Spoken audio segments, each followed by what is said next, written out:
Good morning.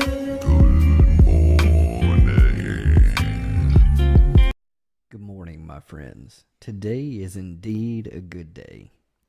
I can love you and be your friend, even if we think differently, believe differently, act differently, look different, or come from different places in life. You are welcome here. With that in mind, let's get our day started together.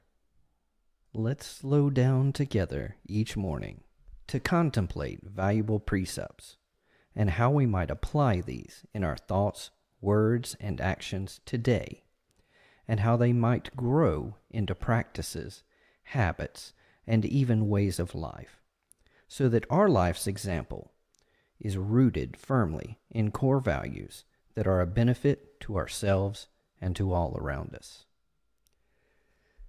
Good morning.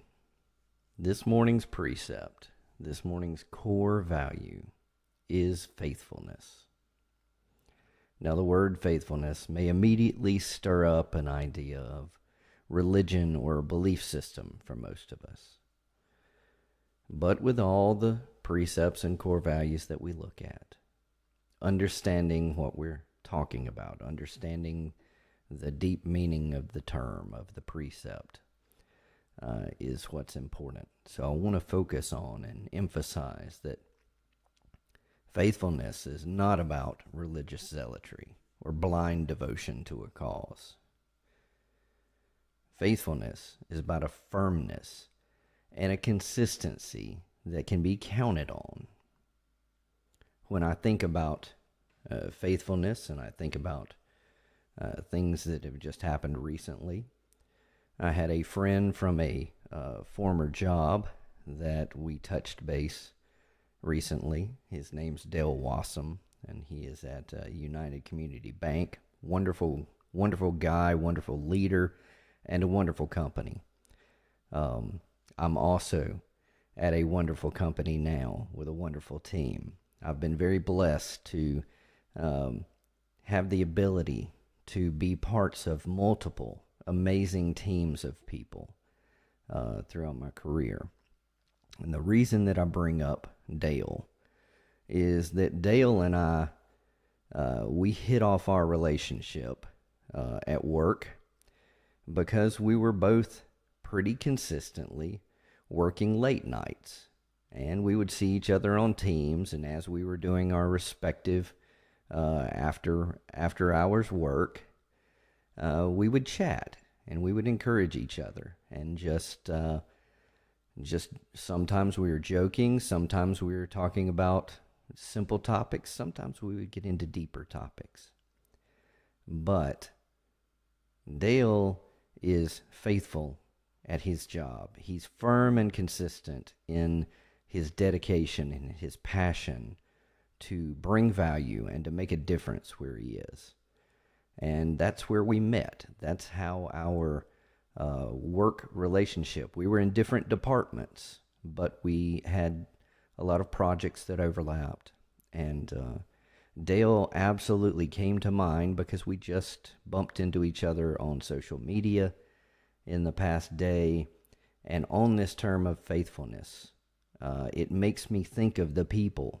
We all know people that we work with that are consistent. They're firm. They're always knocking it out of the park. And then I could say there's people that are faithful at not. Faithfulness doesn't have to be only in the positive realm. There are people that I've worked with that you could pretty much count on to be firm and consistent and not bringing a whole lot of value. Or bringing value maybe in a different way than I could perceive and understand and appreciate at the time. I'll give them the benefit of the doubt and say that, the problem could have been me and my eyes at the moment.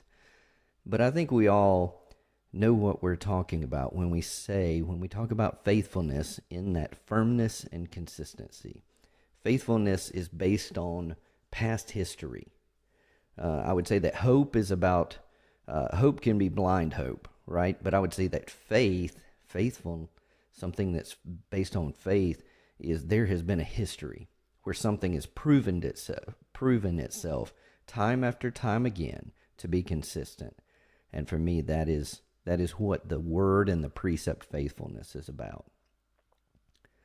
So, faithfulness, someone's faithfulness can give us a sense of what to expect, right? Like I said, it's not just basing things on blind hope. It is based on things that have been tested and proven in others and in the world around us. There's a consistency and reliability in life that we've already seen. Gives us a reason to trust and have confidence, even certainty that things are going to be a certain way. Faithfulness in a relationship builds our belief that someone can be counted on to be there for us. And our faithfulness should build a reliance or an ability for people to rely on us, that they can count on us, that they can come to us and we will be there for them. That is what we hope. That is what we strive for. Now, I would say that there is a difference between devotion and faithfulness. While devotion can be about our intentions, our attachment, and our feelings, faithfulness requires actions that prove or disprove our professed devotion. We may say that we're dedicated to something, but the consistency of our actions will prove what we are faithful to. Someone can be proven faithful in their consistency being dishonest. Someone can be proven faithful in their not keeping promises or vows. Someone can be proven faithful in being cruel or ignoring the feelings or needs of others. So faithfulness really is a window into what is rooted at the core. Faithfulness is the playing out of what sits on the throne of someone's heart. If someone is, if a piece of fruit is rotten at its core, or let's say a tree only produces rotten fruit or something like that, you're gonna learn over time, don't eat that fruit. When I was growing up, there was a crabapple tree. We had apple trees. We had all kinds of other trees. I knew not to eat the fruit from the crabapple tree. I ate the apples all the time. But that tree proved, after multiple tries, I will say, I didn't learn the first time or just listen to other people. But it proved faithful in fruit that I didn't want anything to do with. The apple tree that was in our yard proved faithful that it was a nourishing fruit, a wonderful, juicy, delicious fruit on a hot summer day. And so should our lives. We are walking faithfully in something today. At times in my life, I've been faithful at being at things that are not positive, that are not good. But I want to see those failures, those shortcomings, and I want to decide, what am I devoted to? What am I going to be proven faithful to? And that's why I do these studies. That's why I try and pay attention, not just drift through my life. So I have to ask, what kind of fruit does my tree offer those around me? Dale and I were talking about essentially working too much. And the thing about people who are passionate about what they do is, for a lot of us, the bell rings at 5, and yes, we have the option of going home. We have the option of not opening the laptop again when we get home. But sometimes there's a challenge. There is something that needs to be done. And sometimes we go after that. And we want to chase it down. We have a passion that drives us, right? Well, that can be good and that can be bad. We can work ourselves too hard and we can burn out. We can want to shine and prove to the world that I'm a superstar and try and outshine everyone else around us. And we may be productive, but we may not be the best fit for our team because we may actually discourage those around us. So Dale and I have talked about, these things over the years, and especially when you look at leadership. There was a time, I would say in my 20s, where I was trying to make a name for myself and prove myself. I probably was trying to prove myself through my job and that kind of thing more than I needed to be. And I wanted to be the superstar. But I'm in a different place these years. Now the thing about being a superstar is you're productive.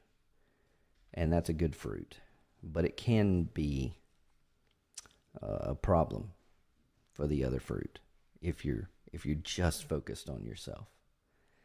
You may grab up all the easy work to make yourself look better than you actually are. You may do all kinds of things to make yourself look better. But there is this shift that can happen. Remember, the devotion and the passion is still the same. I'm still driven. I'm still passionate about what I do. But what if instead of just trying to be a superstar, I want to rise up superstars around me?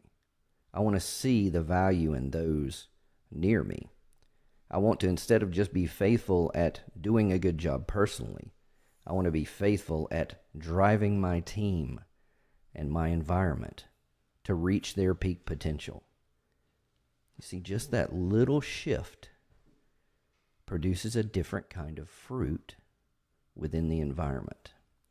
A different faithfulness. The devotion is still the same. I'm still driven. So for me, that's a topic that Dale and I have talked about multiple times. We talked about it last night. That a way to keep from overworking myself is, instead of just thinking that I'm the only one that can solve the challenge, man, that's an opportunity to delegate, to train, to mentor, to bring others up, to share the load so that we're not individually burned out. It's a much more healthy environment if we can do this, not just in the workplace, in the home as well. If one person in the home environment is doing everything and everyone else is doing nothing, they will burn out.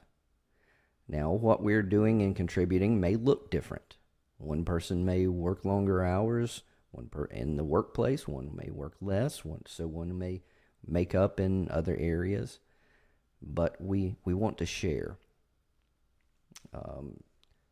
We want to all contribute and bring out the best. Even with my daughter, she's at the age now she's able to help with things around the house. So she gets to help take the dogs out. She gets to help. This approach, instead of taking it all on ourselves, starts to build that consistency and that firmness, right? If we just coddled my daughter, just let her have her way all the time, she might grow up to be a terror to the world because she expects everything from everyone else and never expects to work for it herself. Same in the workplace. So when we talk about this firmness, this consistency, when I look at my life, what are the areas where I'm not happy with what I've proven myself faithful at? I've touched on a couple of areas that I'm working on. I want to be a leader that grows others instead of just wants to be a shining superstar. That's something that I have to work on. I want to be found faithful in something else. I want to be found faithful in service, not just in presentation. So for me, that's what comes to mind with faithfulness. With each of us, if we examine, if we look close, if we're truthful with ourselves, we can decide what we are proving to the world that we're faithful in, and whether or not there needs to be a shift there.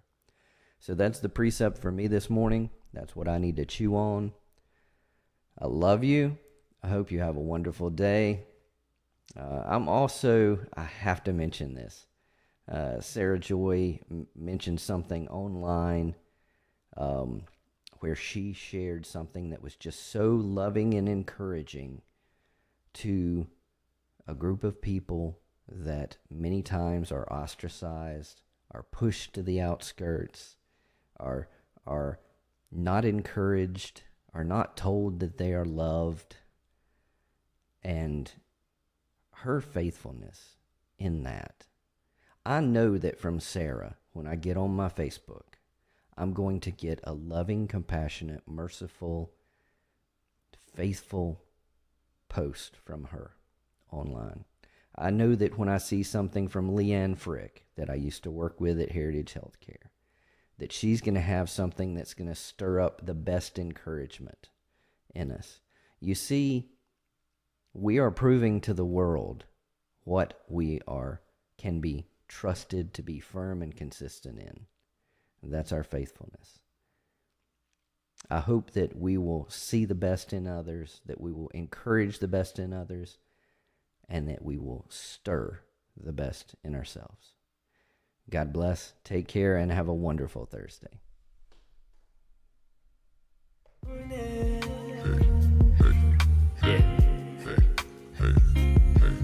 Good morning.